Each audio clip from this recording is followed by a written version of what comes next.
podcast about the complex themes presented in the horror genre. I'm your host, Nicole, and it's time to share another dark tale.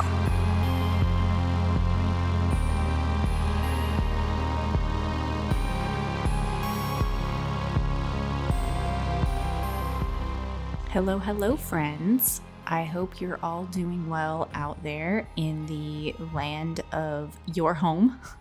I just wanted to check in because the last episode I did was a storytelling episode, and I've got more storytelling episodes coming. I'll talk more about that later, but I wanted to just talk to you guys in the normal format so you're not on storytelling overload. I am coming at you from an empty sunroom in my house because I'm in the middle of moving.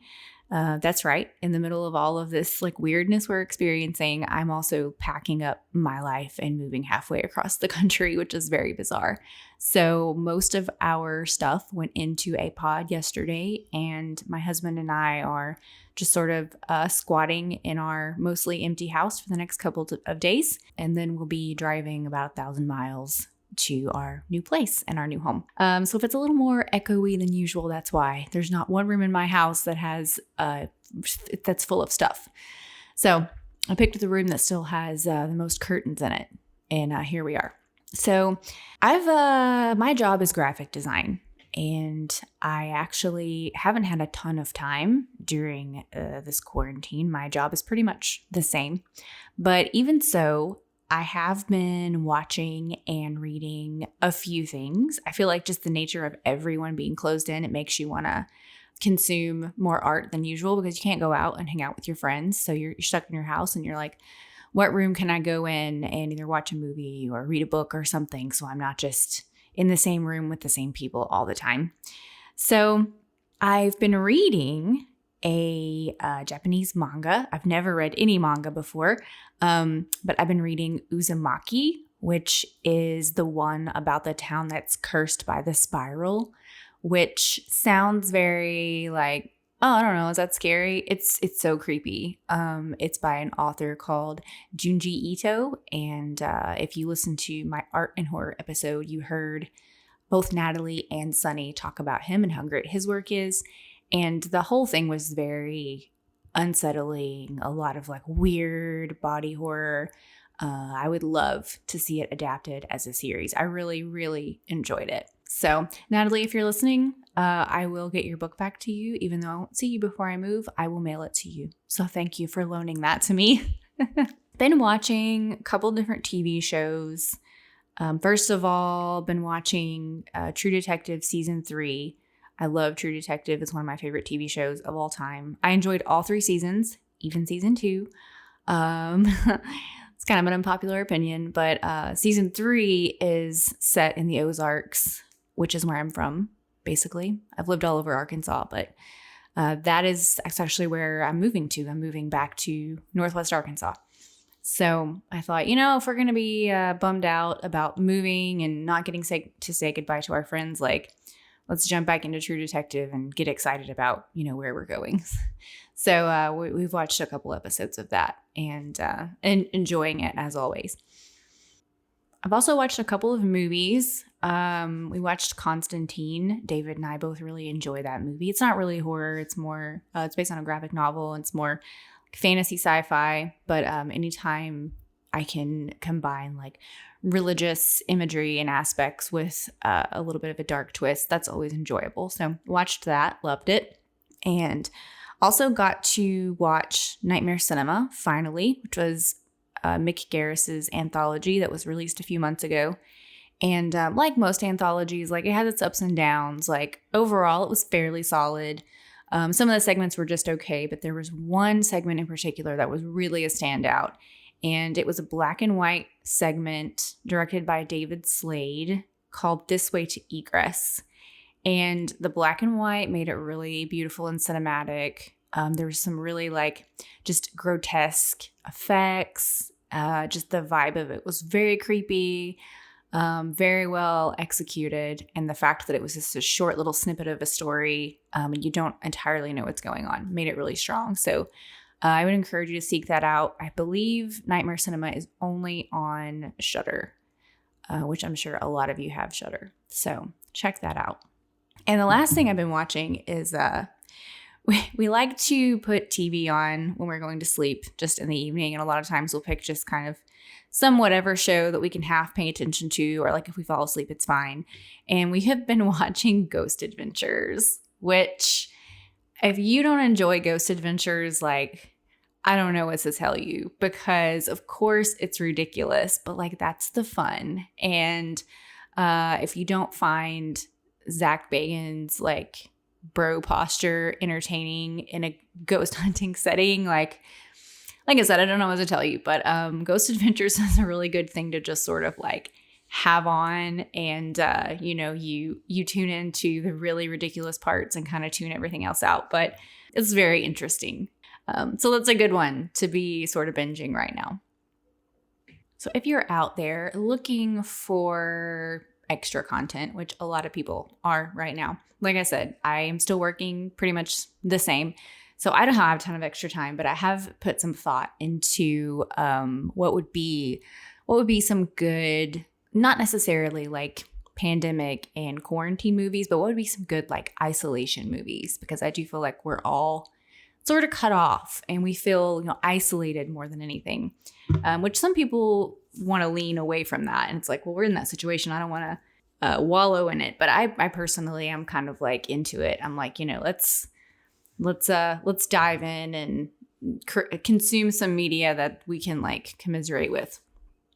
Some of these are pretty obvious. Some are a little less obvious, but the obvious ones I would recommend would be The Stand from 1994. It was a miniseries based on the Stephen King book, The Stand. And like it was made in the 90s. It's a little cheesy, but it's still like guilty pleasure. And there are some genuine scary moments in it.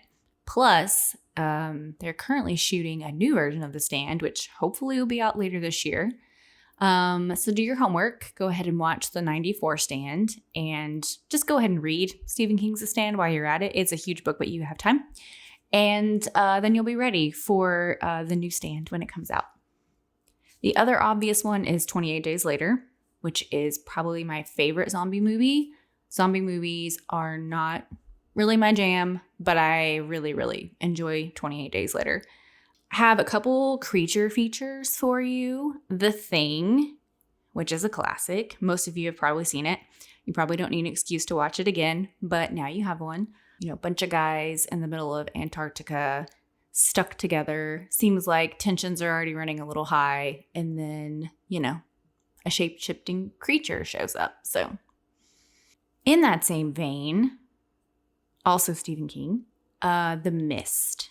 The Mist is one of my very favorite Stephen King adaptations. And it's as much a commentary on like what happens to humanity when we're stuck in a dire situation as it is about the monsters. And so that movie is really interesting on a lot of levels. If you can find the black and white version as opposed to the color version, that is what I recommend you watch. I specifically kept the DVD I originally bought when it came out just because it has the black and white version. And I don't know how easy it is to find, but definitely watch it in black and white if you can. So moving on, a couple of, let's say, technologically driven movies that deal with isolation. This one's probably not one you would think of, but Ex Machina. Love that movie. It's one of my favorite movies from the past several years. And it does involve two guys out in the middle of nowhere together. They're there by choice. They don't have to be there. But still, that is a huge part of what pushes that movie forward is the environment and the atmosphere. And AI, technology, goes horribly wrong. And I love the ending for sure. And it's a little like Westworld-y. So if you're digging Westworld, then you should probably check out Ex Machina if you haven't already. And also just Black Mirror. Black Mirror is an obvious thing to watch right now. I feel like it feels like we're all living in a Black Mirror episode. So why not? Check it out. There's, 4 or 5 seasons. They're all pretty short, but still, this is a good time for that, especially if you have time on your hands. And the last recommendation I have is kind of isolation, definitely insanity, and that is Session 9. Session 9 is about a crew of guys that are cleaning up asbestos in an old hospital, an old mental institution. And that's about all I will tell you, but there are lots of questions of like, who am I? How much longer is this job going to be? Like, how did I kill a bunch of people today? What's on this tape? Where did this come from? What's happening? Like lots of questions and not a ton of answers. And I think it's a really great film for just the vibe in the world right now. And where do you live, Simon? I live in the weak and the wounded. Dog. So coming up on the podcast, there are a couple of things. Earlier I mentioned that there was more storytelling content coming, and if you've been paying attention to many of my social channels, then you know that I am releasing a series of classic horror stories, and it's called the Quarantine series. These are an effort just to give people more content to listen to during this time, but also I wanted to put something out there that would possibly be helpful to parents, because I know a lot of parents are struggling right now trying to make sure their kids get the school they need and just do the best they can while their kids are not in school. And so the Quarantine series, it's classic horror stories, it's literature that would be something that would be taught in school. And I also accompany these tales with classic music. So you'll hear Bach and Beethoven and Chopin and that kind of stuff. So, you know, if you just enjoy classic horror, it's great for you. Or if you're a parent and you have a child that you think that a classic horror story would be appropriate for, maybe it can be something a little educational. I don't know, make them write like a book report or something. But, you know, for sure, like listener discretion is advised for like younger members of the audience. Just, you know, your kids, if they can handle Sleepy Hollow or Mask of the Red Death or Monkey's Paw or whatever else, Lovecraft, Poe, stuff like that. So I hope that you will enjoy that. Now, April's episode is supposed to be folk horror. Between the extra content and the move, I am hoping that episode will still be on time. But folk horror has gotten pushed before. It might get pushed again because May is supposed to be motherhood and horror. And I don't really want to push motherhood because May is, you know, that's when Mother's Day is.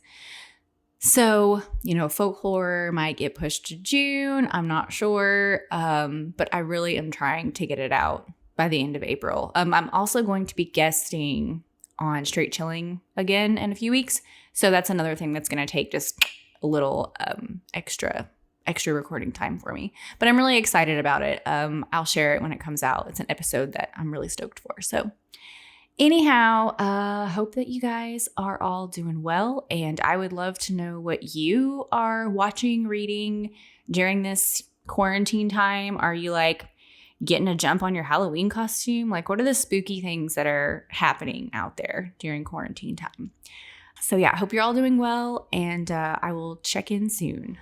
Stay safe, friends.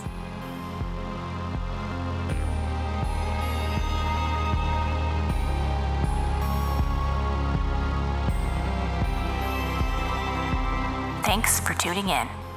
You can find the show on Instagram and Facebook at Light and Shadow Pod.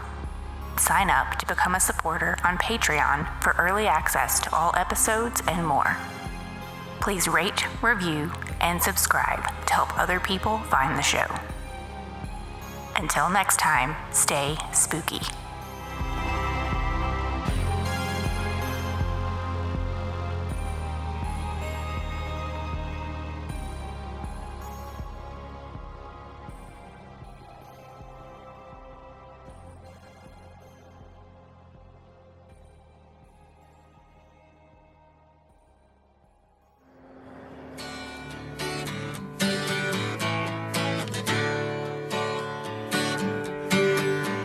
Yeah. understand what I'm trying to say? Yeah, can't you feel the fear that I'm feeling today? If the button is pushed, there'll be no running away. Yeah, no one to save the world in its grave. Take a look around, boy, it's bound to scare you, boy, so don't tell me over and over and over again, my friend, that you